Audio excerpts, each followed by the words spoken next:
confusing, and I was beginning to wonder if people here slept at all.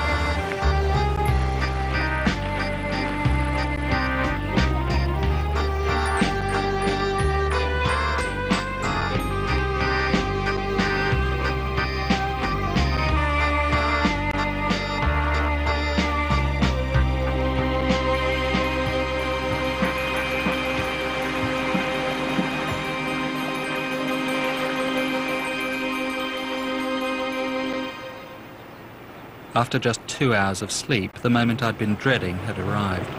As I accompanied Rika and some of her friends to go kayaking in the ocean, I was beginning to have second thoughts.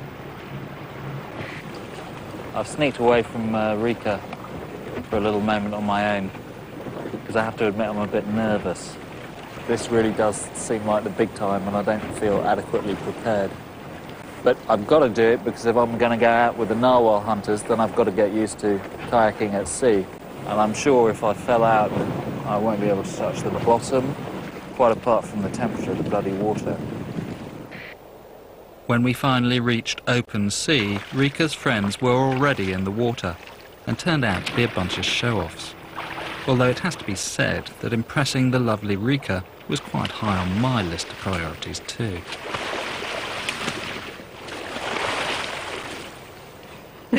It's great. This is one of the most difficult rows to make, so it's quite impressive. Yeah, no, you use your hips to get up again. It's quite difficult. Yeah. My turn finally came, and the boat's skipper, Akalug, was keen to see what I was made of.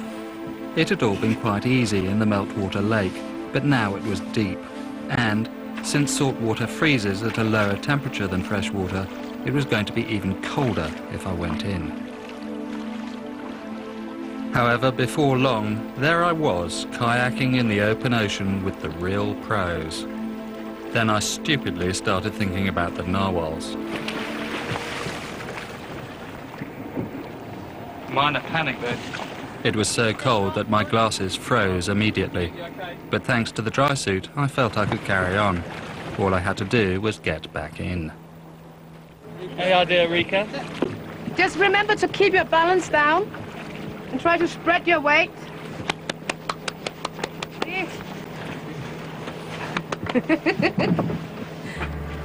Giving up in front of Rika was simply not an option.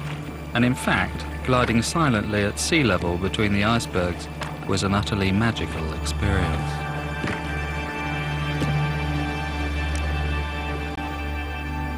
As the melting sea ice breaks up and the icebergs around Ilulissat are released into the ocean, the nutrients that they picked up as they ground their way across the land are released, which leads to an explosion in the plankton population. This, as is the way with food chains, lures fish and seals inshore. In turn, the broken ice allows fishermen to hunt seals from boats, something they can only do during this summer period. Joining a narwhal hunt was going to mean getting in touch with my inner hunter-gatherer. So having dropped off Rika, I continued with Akaluk and his dad on their first seal hunt of the season. So how long do you spend out at sea on an average seal hunting trip? We can stay out for 30 hours without sleeping sometimes. That's hard. In the summertime, it's always light, you know. Yes, so you just keep working. So in the wintertime, we sleep a lot.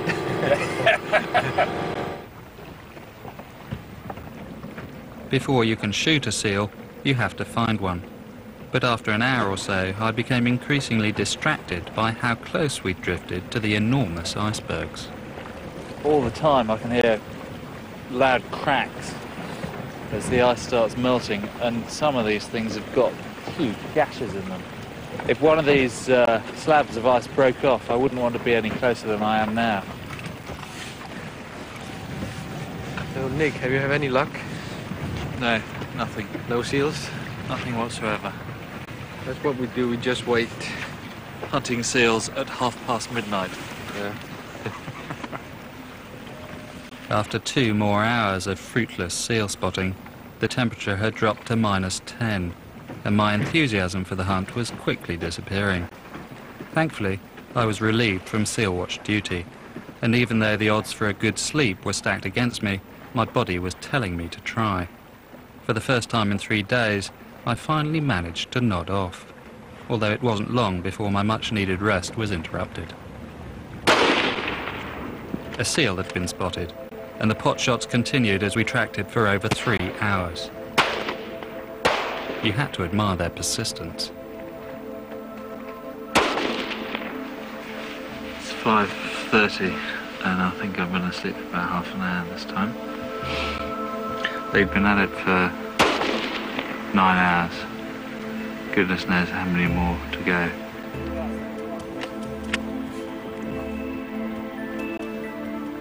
I'd long since realised that the pair of them were never going to accept defeat and book in for some shooting lessons, and I'd entered a sort of meditative Zen state of tiredness and dark deprivation by the time their persistence finally paid off.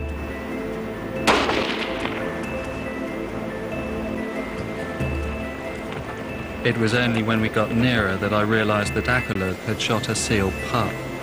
But what I thought didn't really matter.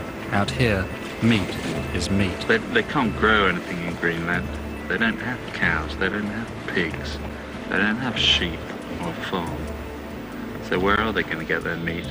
They have to go out into the wild and shoot it. And this is what hunting seals is all about. Akerlug skinned the seal on a nearby piece of floating ice. So we've been out for, gosh, it's 15 hours now. 15 hours and 1 seal. Yeah. It's mostly patience. It is, isn't it? What's that bit, Akerlug? That's the liver. I just need to wash it off with blood. Then we can taste it. It's a delicacy. You just eat it raw? Yeah. I'd hardly slept since arriving in Greenland. The temperature would have worried a brass monkey, and now raw seal liver for breakfast. To taste the liver. Thank you very much.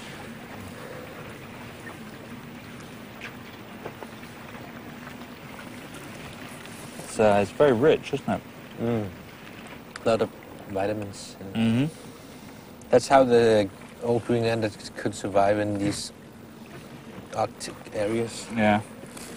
We don't get vitamins of anything else.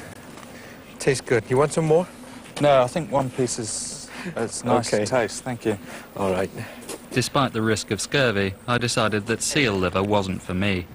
You see, we don't throw out anything. No, use everything. Yeah. And it's heavy too, isn't it? Now that I've seen what's involved, the long hours of waiting and searching until your eyes hurt, and then having to react very fast, it's extremely challenging. Going out looking for narwhals, I know is not going to be easy.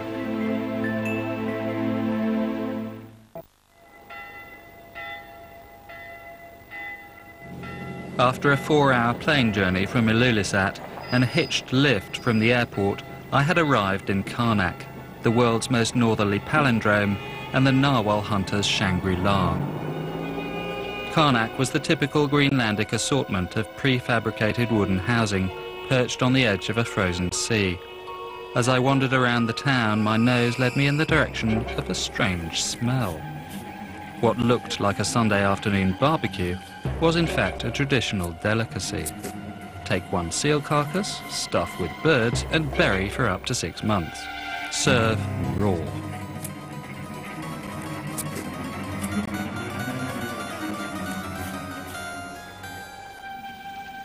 It was significantly colder here, and unlike Ilulissat, the sea ice had not yet broken up. I was told that the narwhal hunters were therefore delaying their trip. Since I had time to kill, my contact, Hansi, a sort of Inuit Arthur Daly, suggested that I accompany him on a 2-day trip, delivering supplies to an outlying village. Are you going on this sledge? Yeah. It's big, isn't it? Much bigger than the ones we get in England. Yeah. How fast does it go? It's about 7 kilometers an hour. Yeah? Yeah. With how many dogs? 10, 12 dogs. Great. Uncharitably, I thought that 12 dogs would be the very minimum needed to get any sledge with Hansi on it moving.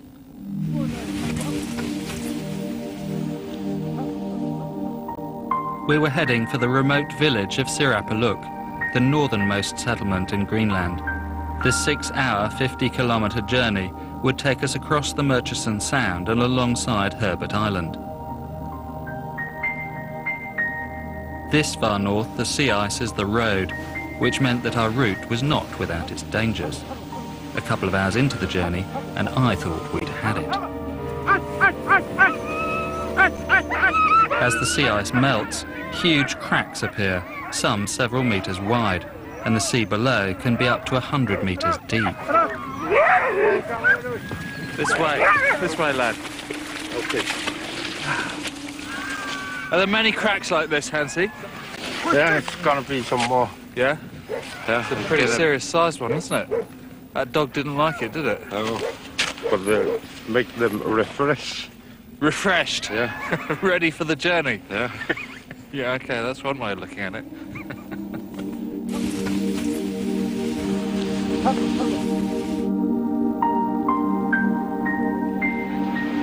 Looks like a bank of fog over there. Yeah. See? How quickly can the weather change here? It can change from day to day.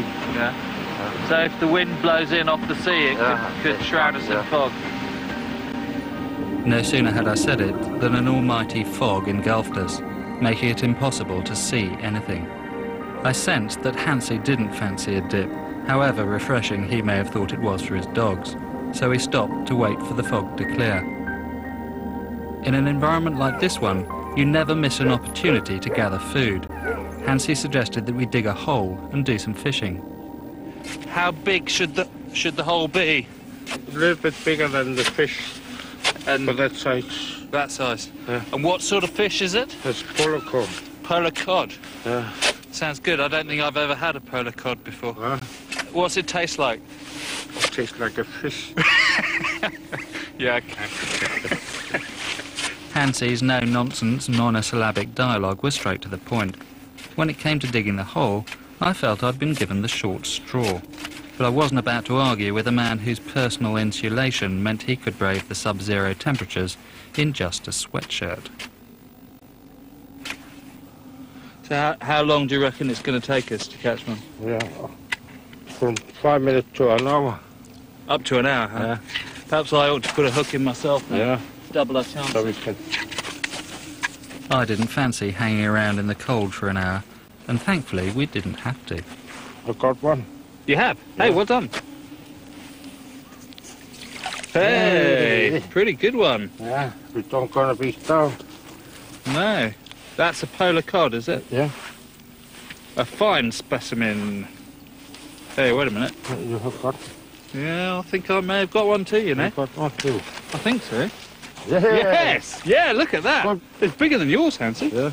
A little bit bigger. It's quite considerably bigger, I would say. I think that makes me polar cod fishing champion. Yeah. Right, and the weather's changed. Perfect timing, eh? Yeah. Let's go and stick these in the pot, and then we can be on our way. Yeah. A few hours later, and we'd finally arrived in Sirapaluk. Having arranged a lift back with Hansi to Karnak the following day, I headed into town, and the stomach-churning smell that I'd picked up out on the sea ice became almost overpowering. I wandered towards the landing stage, eyed up by vicious-looking dogs, but I needn't have worried.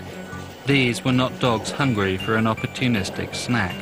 There were plenty of scraps around, for in their struggle to prepare for the long winter ahead, the 20 Inuit families of Sirapaluk were in full hunting mode.